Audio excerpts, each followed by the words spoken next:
Good evening and welcome. My name is John Coatsworth. I'm the acting dean of the School of International and Public Affairs here at Columbia. And it is my distinct pleasure to introduce to you this evening the M. Morand Weston Lecturer on Urban Policy for the year 2008. Every year, SIPA invites a distinguished academic, policymaker, newsmaker, or news reporter, in this case, to speak on an aspect of urban policy in the United States, often in New York City. And we're particularly privileged to have this evening a very distinguished speaker who actually needs no introduction at all to an audience of people who watch TV in New York. Let me begin by mentioning Dominic Carter's book, No Mama's Boy: How I Let Go of My Past and Embraced the Future. This book has just been published. It's available for purchase at a terrific discount and signed by the author at the table at the side. So at any point that you feel compelled during his speech or afterwards to find your way to the table, feel free just to march right there. As I said, Dominic Carter doesn't need an introduction really to an audience of New Yorkers. But some of you, SIPA's students come from around the globe in more than 100 countries, so some of you may want to know a bit about his biography. He received a BA in journalism from the State University of New York at Cortland, and then attended graduate school at Syracuse University's S.I. Newhouse School of Public Communications before starting a career in radio. He has been for decades now one of the leading political reporters in New York television. He's a fixture at New York 1 since the UChannel was launched in 1992. The book is just, that you'll see at the table on the side, is just one of his major achievements, but it's doubly major when you realize that it's the story of his life, a struggle to overcome his own mother's mental illness while growing up in a Bronx housing project. You have 2 strikes against you. The 3rd strike is just waiting there whenever you take a step. So it's a remarkable personal history. As the host of New York One's nightly political show, Inside City Hall, Carter has handled, some would actually say manhandled, some of the state's leading political figures and is interviewed almost every political player of significance in the state, as well as many national and international leaders. In 2006, he was widely acclaimed for his role as the moderator in a series of statewide political debates with candidates for governor, U.S. Senator, and the state attorney general. It was during one of these events, the first debate of the senatorial candidates, that somehow he provoked Senator Hillary Clinton into acknowledging that she was thinking about running for the presidency. It's amazing what you can get out of people if you know how to do it. Perhaps one of the highlights of his career was when he managed to get an exclusive interview with Nelson Mandela when the president of South Africa, recently freed from jail by the apartheid regime, traveled for the first time to the United States. He's also covered international events. In 1993, he happened to be in Japan with then Mayor David Dinkins at the time of the first World Trade Center terrorist bombing, and the interview that he did with the mayor immediately afterwards was covered. It was front page news around the world. He's been honored and recognized by other news media in New York. This is a tough town, so when you get your picture on the cover of TV Guide and you're interviewed and called flattering things by the other media, you know you've arrived. Please join me in welcoming Dominic Carter of New York News One.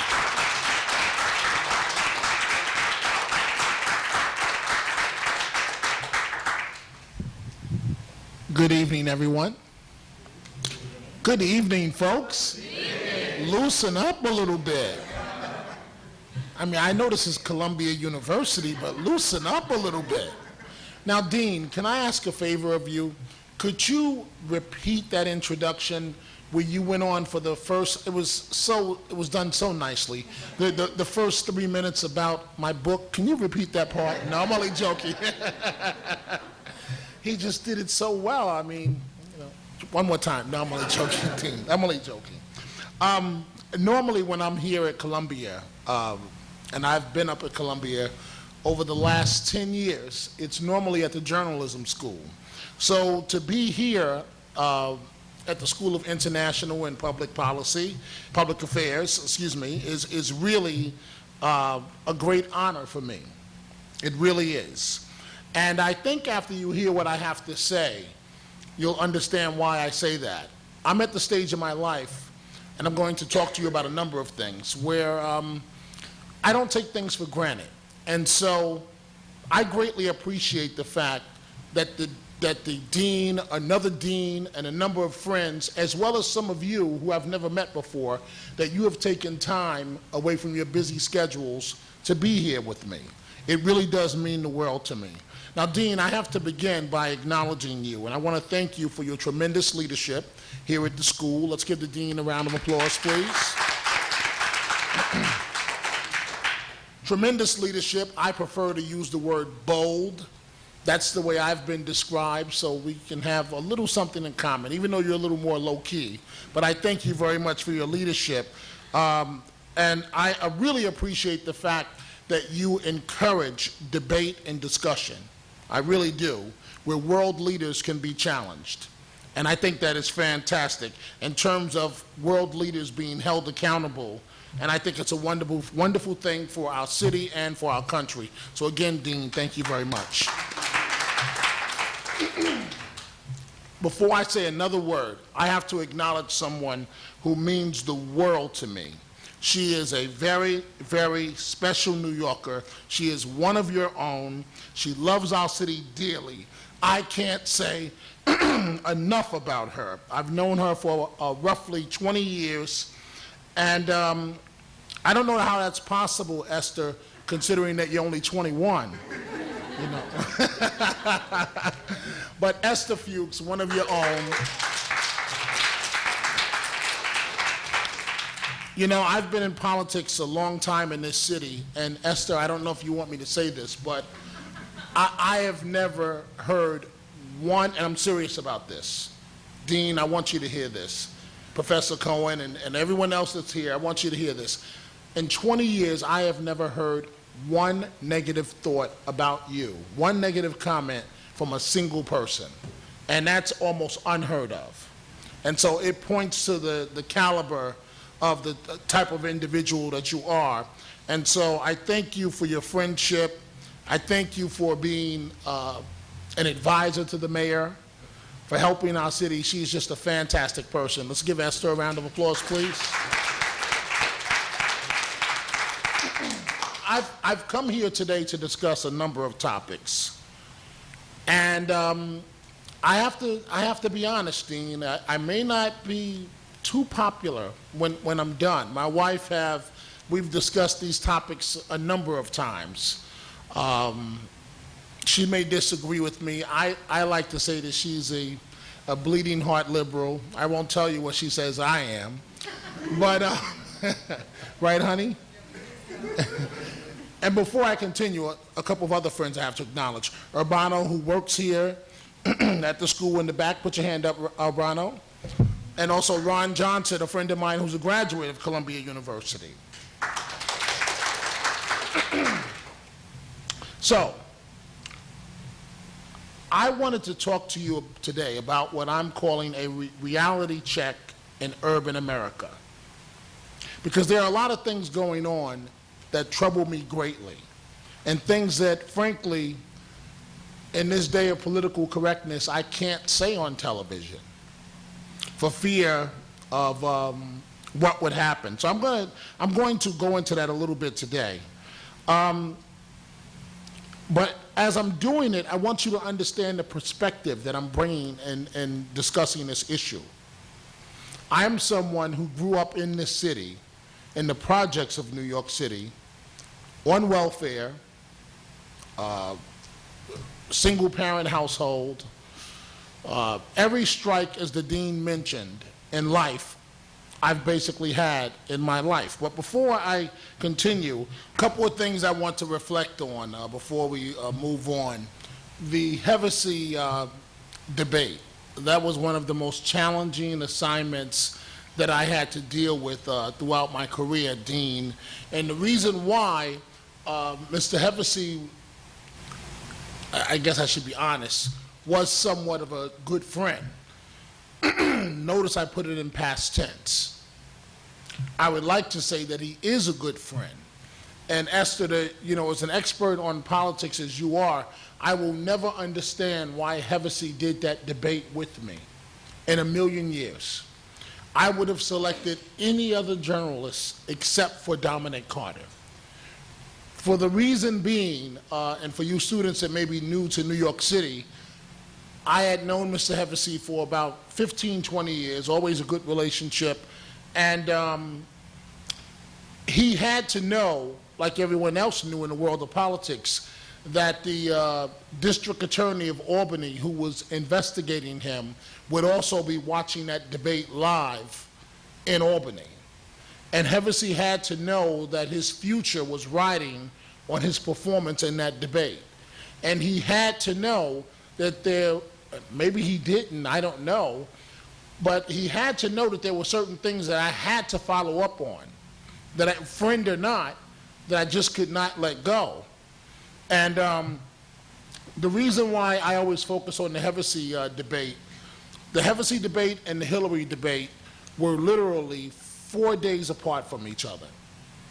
And to explain how the news business works, when we prepared for you didn't see the best part of the Hillary Clinton debate, but when I interview someone, if the dean is coming on tonight, so for example, the president of this fine institution, President Bollinger, who's been on a number of times, when he's coming on, or any other guest, if I'm interviewing you, young lady in the back, I will study you and I will know all of your mannerisms.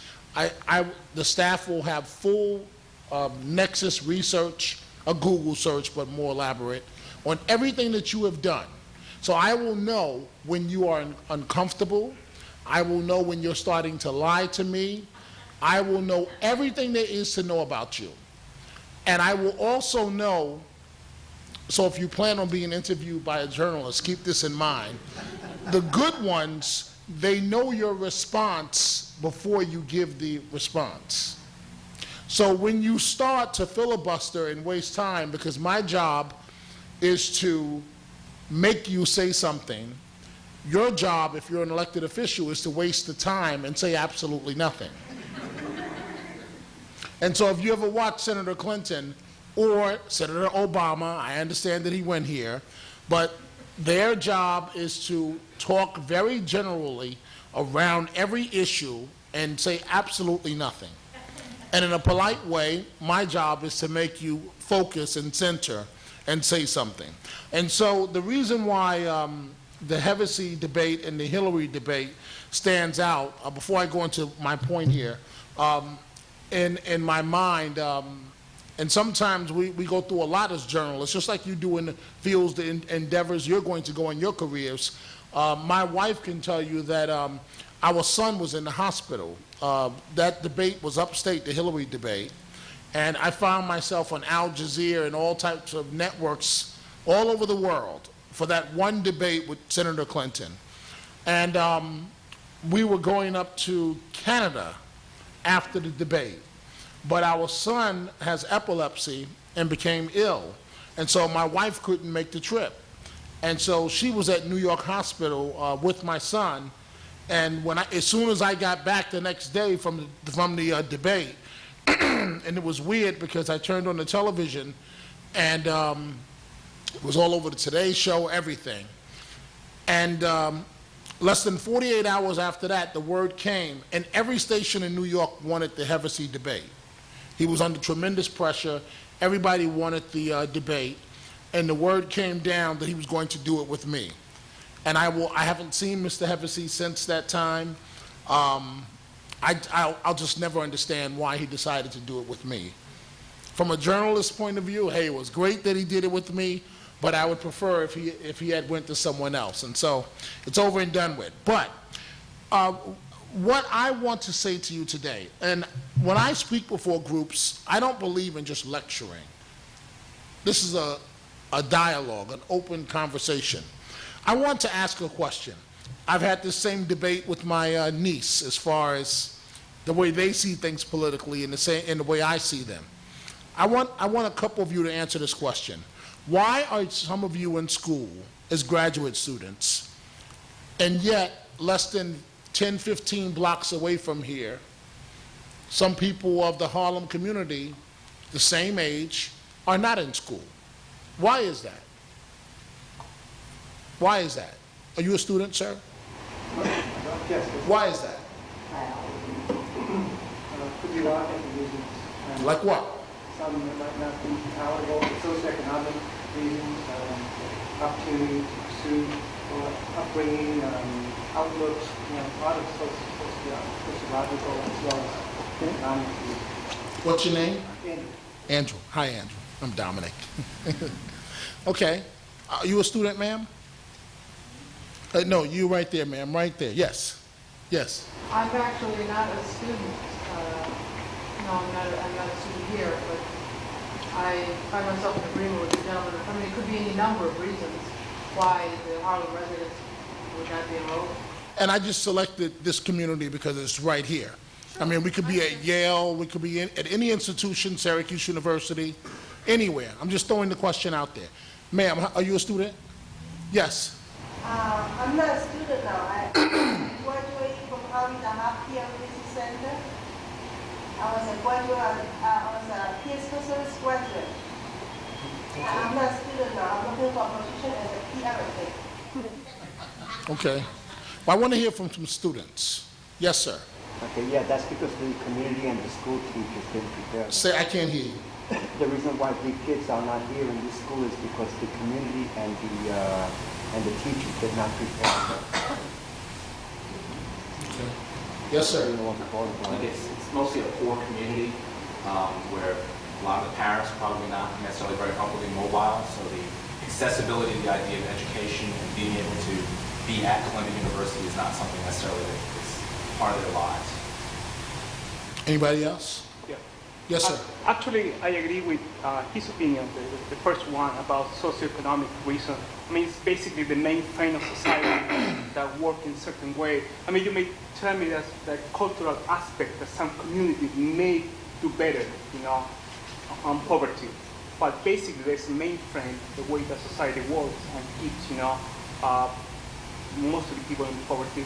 I don't know. I know when you're going to tell me you're going to compare Chinatown with Harlem, and you're going to say, well, it doesn't happen there. It's not really like that. I mean, in the global analysis, that happened like that. Maybe in particular, it could be different, but overall, there's a mainframe, and that's keep, most of the children. Okay, how about you, sir? Last response with the computer?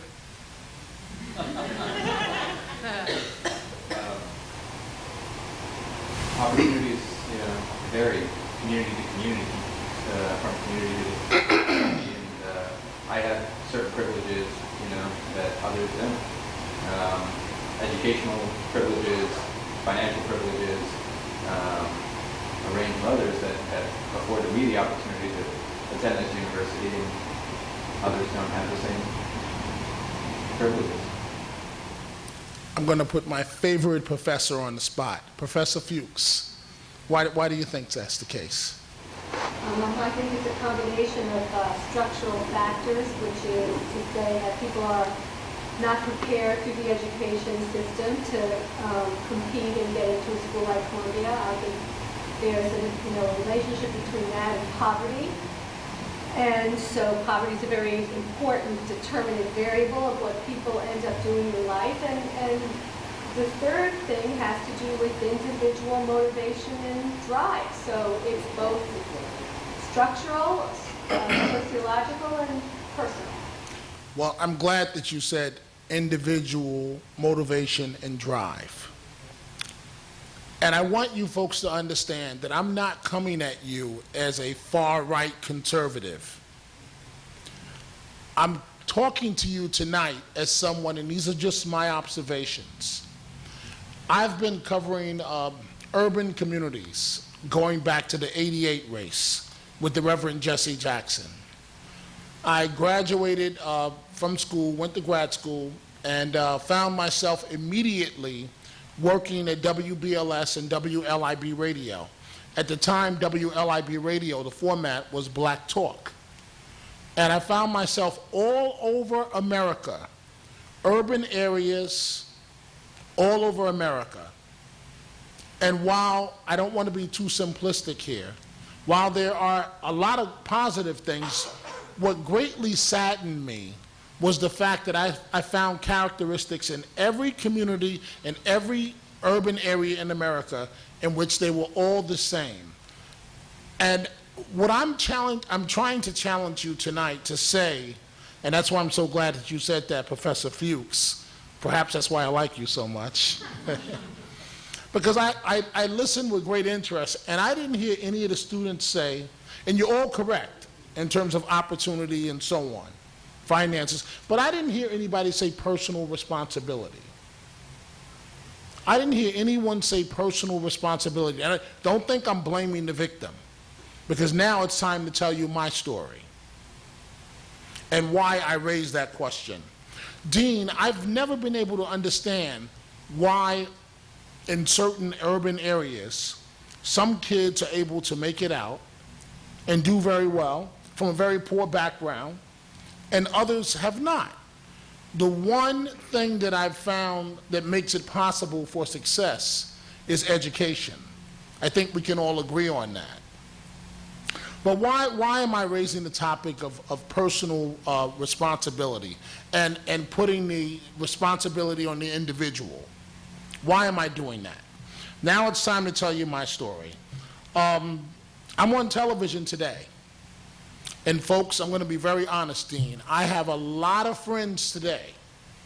At any moment, my phone can ring. It can be the mayor, the governor, Donald Trump. And trust, if you had any idea what Mr. Trump likes to talk about privately, it would blow your mind. It would really blow your mind. But anyway, we'll leave that. He'll fire me. He can try. No.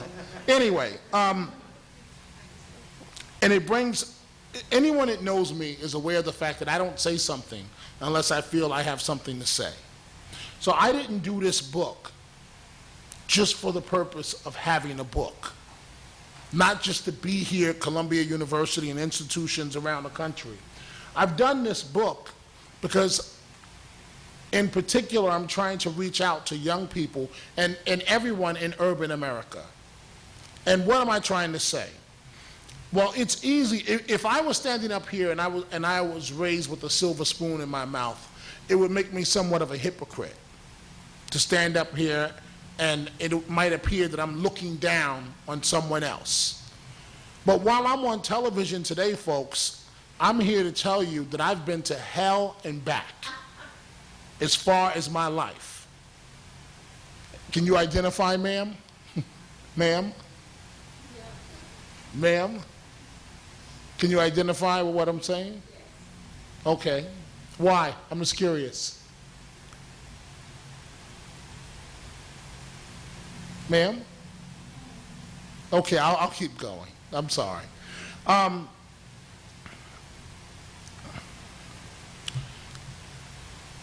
Went to public school here in the city. Graduate of the public school system.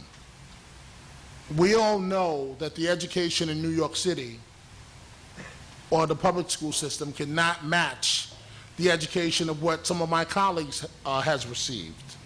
Some of my colleagues have received the very best education that money can buy, $30,000, $40,000 a year since they were young kids. No matter what I have achieved in terms of journalism, what always humbles me, Dean, what always brings me back down to earth, is the fact that when you look at the family structure, no matter what I've done, traveled to Israel several times, Somalia, Japan, I'm one of those youngsters that I report on every day in terms of single parent households. I don't have a father. Never had a father. On my birth certificate, it's blank on the section where it says father. Name, blank, address, blank, occupation, blank, and that's what he was in my life to the day he died. One big blank. The one thing in my life that kept me going was my grandmother. I was raised by my grandmother. And I like to say about my grandmother, she didn't have much of a formal education, Dean, but in my opinion, she had a PhD in terms of loving me. And she never, ever gave up on me. The woman was a visionary. And I'll talk politics with you in the time that we have left. She was a visionary, and she always pushed for the very best for me. But I know what it's like to be one of those youngsters in the public school system to be told that you're not going to amount to anything. And I've also learned within my own life that sometimes race is not that simple. Because I had a black man who was a guidance counselor tell me in high school not to waste my time applying to college because in his words, he said I would be dead or in jail. Now, I'm the same journalist that they talk about today in terms of I'm referred to as the best political reporter in New York on television today. And so the man predicted that I would never amount to anything. And so I've been spending a lot of time lately thinking about urban America and about how I was able to make it and why many of my friends that I grew up with, Professor Fuchs, they literally are dead or in jail. But I'm also here tonight to tell you that my life has taught me no excuses. I don't believe in making excuses. I believe we face obstacles, and all of us will, and we find a way around those obstacles, from the dean to Professor Fuchs to you, Professor Cohen, everyone. Everyone. But the plot even thickens a bit more as far as my personal life. I wasn't raised by my mother. I was raised by my grandmother, as I said, and I'm 43 years old now. And my mother, I found out, and that's why the book is titled No Mama's Boy, we never had a traditional mother-son relationship. My mother suffered from severe mental illness. My mother was what's referred to as a chronic paranoid schizophrenic. And I'm one of these youngsters where when I say to you it's a miracle that I'm alive, I mean it's a miracle I'm alive, because I researched my own life as a journalist. And in the process, I received medical records from Mount Sinai in which the records described my life with my mother when I was only 2 years old. And my mom, and it's important that I say this, I've forgiven her. Because in the process of forgiving my mother, and you have to understand, I've been a journalist on television living this high-profile life while at the same time dealing with all of these personal issues within my own background. And my mother, according to the medical records, when I was 2 years old, my mother, Dean, heard voices. I didn't even know what schizophrenia was, and that's one of the symptoms, that you hear voices telling you to do things. And my mother heard voices that told her to throw me out of a window, which she said she planned on doing. And my mother also attempted to choke me to death on one occasion. So when I talk about the issues of urban America, folks, I'm not someone looking down on others. I'm a firm believer in opportunity for all. I'm here to tell you, whether you agree with affirmative action or not, I'm not going to get into the merits of that argument. I am here to tell you, Dean, that without affirmative action, I wouldn't be standing here today. Without affirmative action, and that's why I asked you folks about why some succeed and others don't. Without affirmative action, I got my undergraduate degree from SUNY Cortland. I would have never been accepted into college without affirmative action programs. And so I watch in amazement these days in terms of things that are said about me as a journalist. And what I want to say to all the students, raise your hand for 1 second. I just want to know who the students are. What I say to you, I mean, you young people are very smart. You wouldn't be here at Columbia University unless you were very smart. But what I say to you, and then I want to leave 10 minutes, and you can ask me questions about politics, because I don't want to, that's half my story as well, or anything else you want to ask a question about. What I say to you is that no matter how smart you are, you will be challenged in life. And please don't listen to the folks that I refer to them as the naysayers everywhere I go. Because the naysayers, and I'm sure Professor Fuchs, and to you, Dean, I'm sure the naysayers told both of you at some point in your career, you're women, you know, there's a glass ceiling, you know, and you may be laughing. I won't go into that. I will leave that alone. We'll leave that one alone. But, you know, some of the things that I've been able to do in my career, like, for example, and I really do think about this a lot. So, like, here I am right here on the cover of the New York Times TV Guide. And I think about urban communities a lot. My wife could tell you, we have these arguments all the time. She feels that I'm too conservative, right, honey? Right? Huh? And then some. And I feel she's too liberal. And we try, and she's in higher education as well. And so that you understand, what she does for a living is the urban America communities of the world. She travels to them trying to find kids, giving them opportunities to go to college. She works at Manhattan College, Rudy Giuliani's alma mater. And so that's what she does. And so, you know, with the naysayers and so on in life, folks, I've gone literally from the projects of New York City to the White House. So this is President Clinton's last Christmas party, and my wife tells me to stop telling this story, but I always tell it. The White House is a beautiful place. Go visit the White House. It's so nice that even in the bathroom, folks, they have the White House emblem, Dean, on each piece of toilet tissue. And so coming from New York City, and Professor Fuchs said, maybe I shouldn't say this, you know what I did. You know what I did. I had to put a couple of pieces of toilet tissue in my pocket.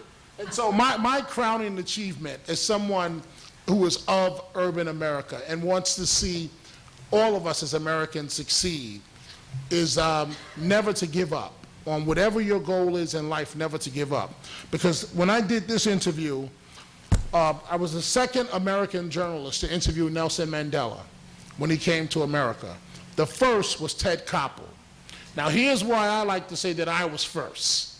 Because Ted Koppel taped his interview. Nightline was very popular at the time, and his interview aired at 11:30 at night. Mine aired live on the radio. So technically, I was first, right? Technically.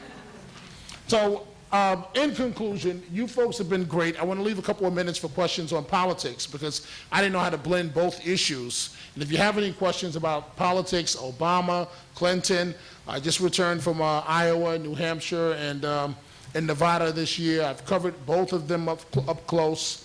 Any questions, I will gladly answer them. Thank you.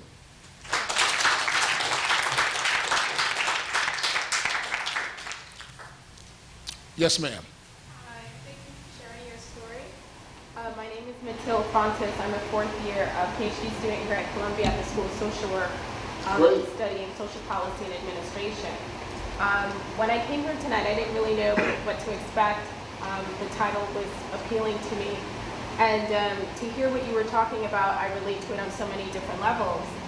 Because, you know, I come from Brooklyn, New York, grew up in an urban environment as well, in Crown Heights, where drugs and all type of things were right here in front of me as a little girl growing up. My parents are immigrants from Haiti, and you know, I was able to grow up in a family with two parents, you know, pushing education and all of that. Years later, we moved to Coney Island, where they still live now. And growing up in Coney Island, there was, you know, prostitution, crack, drugs, all sorts of things, gun fatalities right on my block and all these kind of things. But still, you know, every day I was going to school, by the time I was like 8, I knew that I wanted to get my PhD, and all these things kept me motivated. As I got older though, like you, for years I kept scratching my head and saying, okay, I'm gonna be okay, you know, because school is the only thing I've ever known. I started college at 16, I went to NYU, I did several masters, now I'm doing my PhD. What about the kids in my I have to neighborhood? stop you. You said you started college at 16? Yes. That's fantastic. Not that That's good. fantastic. Go ahead, I'm But sorry. to make a long story short, I apologize for going too long. You know, I kept thinking, what about the others? You know, like you, which is the point that I'm relating. What about the other kids in my neighborhood? And so, in listening to your story, I feel like, you know, there's not a lot of time, so you kind of presented it as, you know, I came from a story of adversity and I was able to make it. But I didn't hear from your story, you know, I guess the details and the nuances in terms of how a person from such a background really gets like the inspiration to want to do all of that. Because what I've learned in my work, as we talk about urban, I started a nonprofit organization in my neighborhood called Urban Neighborhood Services with the idea of providing a range of services to urban communities. If you're in a family where your father, your brother, your sister, your mother is locked up, if you're in a family where drugs are being taken, if you're in a neighborhood where all you see are like destructive things, if you're in a school where you feel like nobody cares about you, my question to you is, where does one get inspiration to desire all of these things? Like a PhD, like becoming a world-known journalist. You know, there's something that happens in your brain that makes that desire enter your heart. And I didn't hear that from your story, because if it's not coming from home, if it's not coming from school, if it's not coming from your next door neighbors, then how can we really be too punitive to these people as you talk about personal responsibility? You know, whose job is that to kind of help kids see that vision? I think that's where nonprofits can come in, which I've tried to do in my own neighborhood, but I think we all have something to do to inspire people to want to do what you've done and to want to do what I've done, but we can't, I think, blame like the actual kids. No, I'm not attempting, and if I hope I didn't come off that way as blaming the kids, because I'm not trying to do that at all. I was one of those kids. But again, for me, race has just never been that simple. As far as, I've had a lot of people, non-African Americans, step up in my life to help me. I had a football coach who happens to be white. This guy was a one-person example of how to improve police-community relations. He would come every day to the hood, if you will, and coach us kids in football. And we didn't understand at the time that this man had a job as a police officer, you know. But so I had role models like that.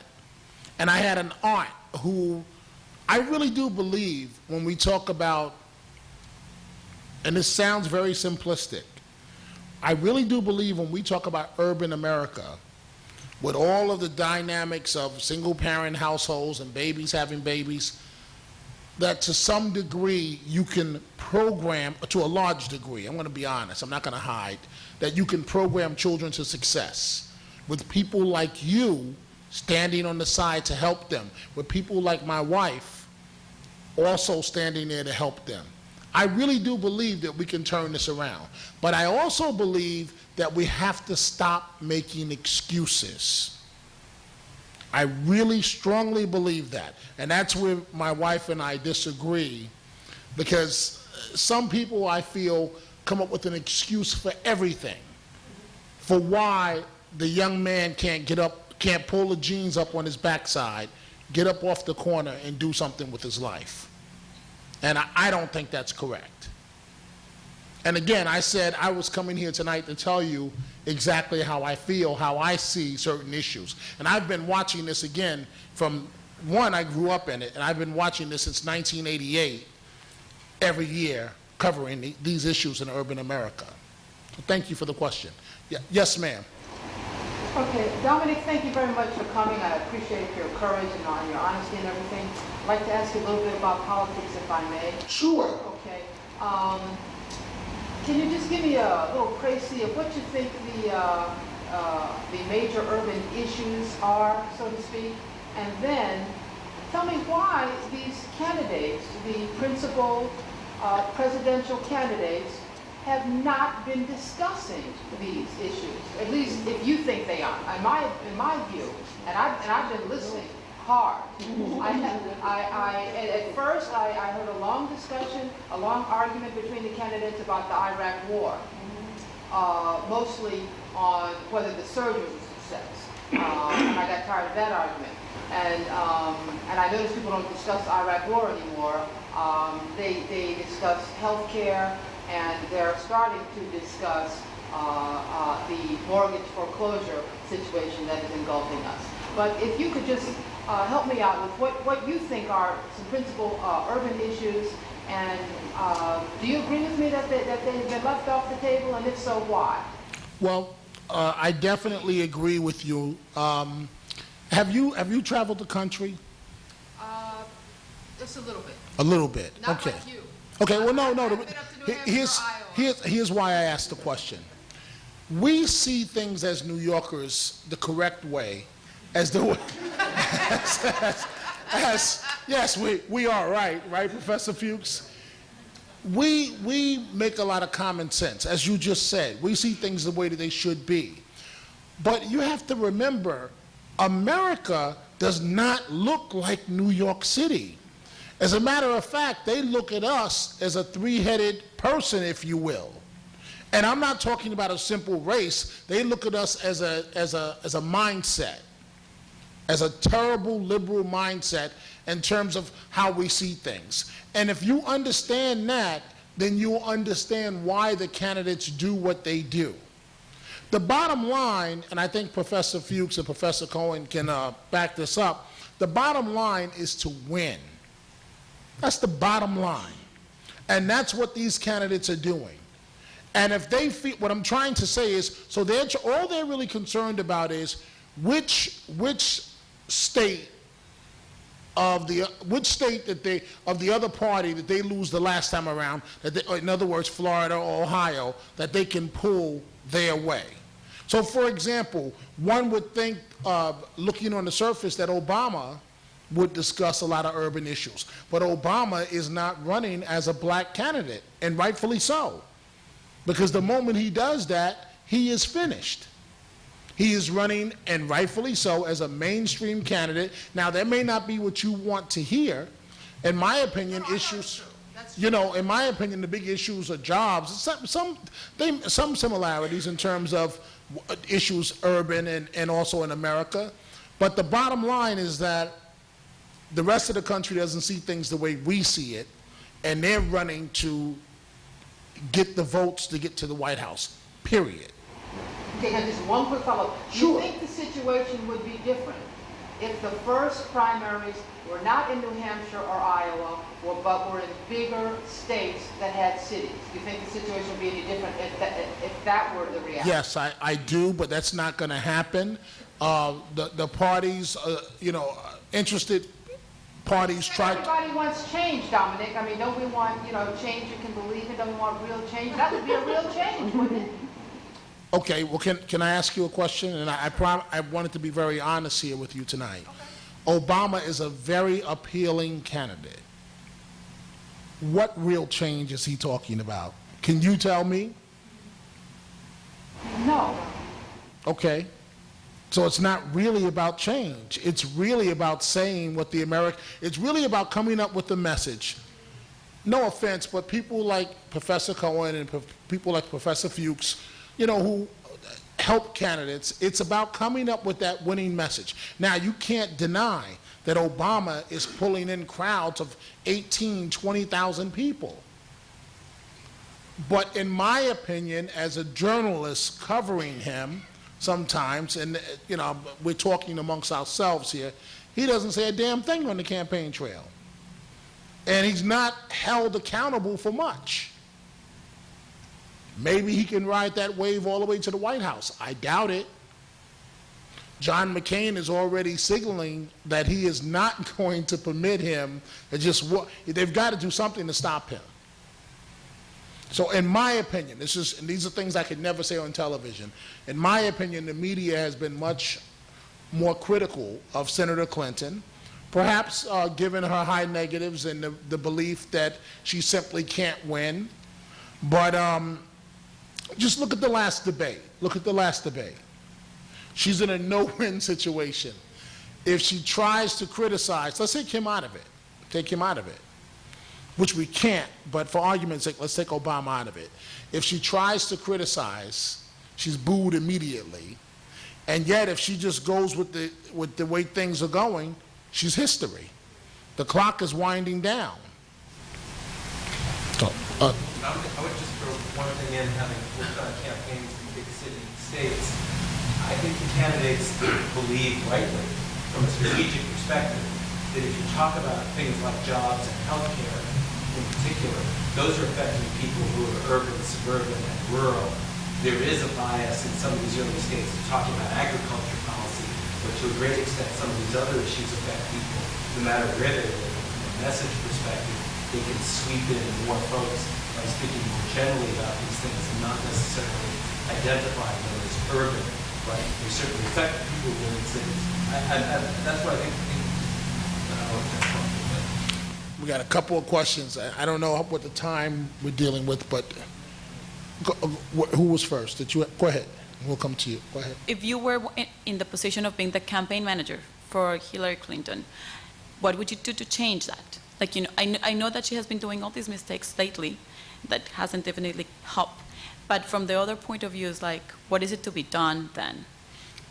Now, obviously, I'm not advising the Clinton campaign, but if I were Howard Wolfson and the folks that work for her, here's what I can tell you off the record.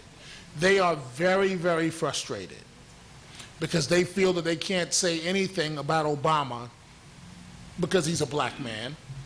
And they feel that no matter what they do, it's not connecting at this point. And I think we've seen that frustration played out publicly as far as President Clinton.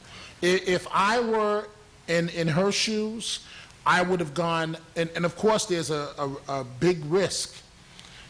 If she goes, see, here's the point that I'm trying to make. With Obama, it went from, especially with the black vote, a lot of African Americans initially did not support him because there was a belief that he could not win. In my humble opinion, the mistake that the Clintons made is they let, particularly people in urban areas, and I mean, look at his numbers, his demographics, they let people believe that he could win. And once that sentiment changed, there's no stopping him. If I were advising the Clinton folks, given when you go negative, your numbers can go down, I would have gone negative a long time ago. I think that she underestimated him. She ran almost a rose garden strategy to begin with in terms of feeling that she's almost an incumbent within the Democratic Party and ignoring him, and it was a huge mistake because now he is a rock star and there's no stopping him. And what's hurting them in particular is that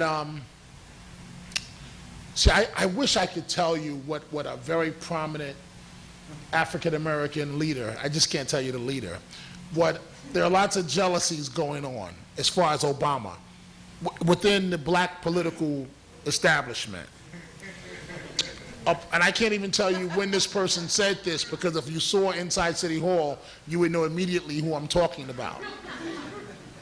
The person is a strong supporter. Let me explain how politics work here. Strong supporter publicly of Senator Obama. And granted, he's making history every day. He may be the next president of the United States.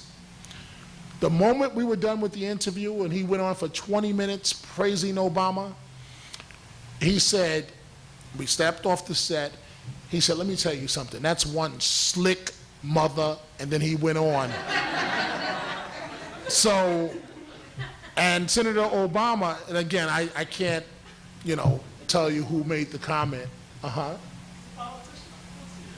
Yes, he is a politician. Of course he is. and one thing you can say about Senator Obama, you don't rise to the level that he has unless you are really, really good. Really good. So, as a matter of fact, the person even pointed out that Obama said 20 years ago on this campus that we can do this, meaning go all the way. So you have to give him credit. But so it may be too late to stop him now. It may be too late, in my professional opinion. Yes, sir. My impression, and I believe, I have a question, but you already in some way have answered it, because my question was, I mean, if you believe that Obama is going to be the nominee, I believe so. I believe he's going to be the nominee for the Democratic Party. Also, I got the impression and the feeling that also can be the next president. It looked like he's right in a social way at this point. That could also be McCain. So what do you feel about it? Okay. All of you young folks in here are very smart. Put yourself in John McCain's shoes. Are you going to just let this guy, okay, you feel you've been wronged already. You feel that you should have had the nomination the first time when George Bush beat you for the nomination. This is your last chance around, your last turn. Are you going to just let Obama just walk right into the White House? Obviously, if you don't do something, this guy's pulling 20,000 a crowd. If you don't do something to stop him. So here's the problem. He's untested. We're going to find out very soon what he's made of. Very soon. Because the negative ads are going to start. And whether McCain attacks him or not, in the world of politics, he doesn't have to do it. The 527s will. Others will. We're going to find out what Obama is made of very soon. And let me just say this. You may say, how can Dominic say this as a black man? But if I were running against Obama in the general election, I would make him a black man real fast. You know why? Because once you do that, he's finished in middle America. Last question. Thank you very much, Mr. Carter. I just want to see if I could get you to commit to aggressively pursuing a one-on-one interview with Senator Obama before Senator Clinton wins the nomination to help this vetting process. Well, if you have any connection with Senator Obama, he does? Well then, and we'll make it happen. He is a remarkable candidate. We're going to find out very soon how this is all going to play out. We're going to find out very soon. But we're trying. We're trying.